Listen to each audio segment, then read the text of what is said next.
जय शिवराय, जय जिजाऊ, जय शंभूराजे मित्रांनो. आणि खऱ्या अर्थाने आता प्रयागराजला जात असताना तुम्हा सर्वांना आजच्या दिवसाच्या खूप साऱ्या शुभेच्छा. आणि इथं एक जसं आपण असं म्हणू शकतो की जत्रेचं स्वरूप आलेलं आहे. आणि जत्रेचं स्वरूप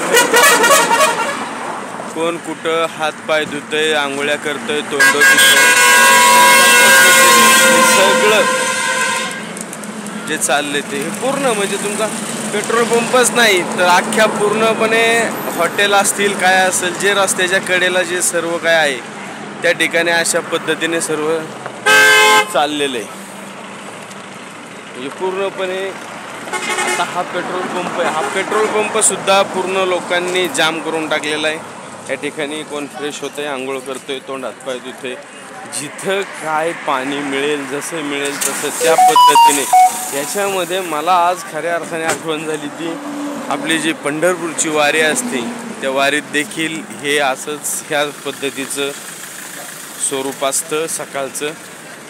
आणि इथं पण सकाळचं स्वरूप आणि सकाळची परिस्थिती आज तशीच झालेली आहे.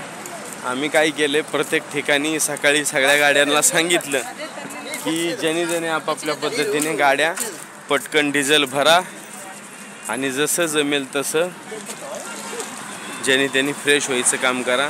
इथं पाण्याची सोय अशी पेट्रोल पंपात झालेली आहे, जो तो आपापल्या मार्गाने आपापल्या परीने फ्रेश होण्याचं काम करतो. गाडी आहे. मामा भरला का? चालायचं पुढं? इथं नको,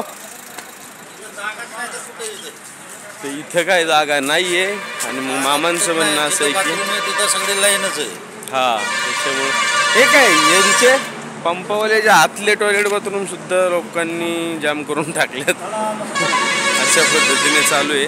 तर चला आम्ही अजून थोडंसं पुढं जातोय. मी थोडंसं फ्रेश झालेलो आहेच आणि अजून थोडं काय राहिले तर फक्त आता आंघोळ करायचं राहिले. बाकीचं माझं झालंय की बाकी कोण राहिले अजून? हा का? हे काय साहेब राहिलेत की इकडं? हा पलीकडच्या बाजूला.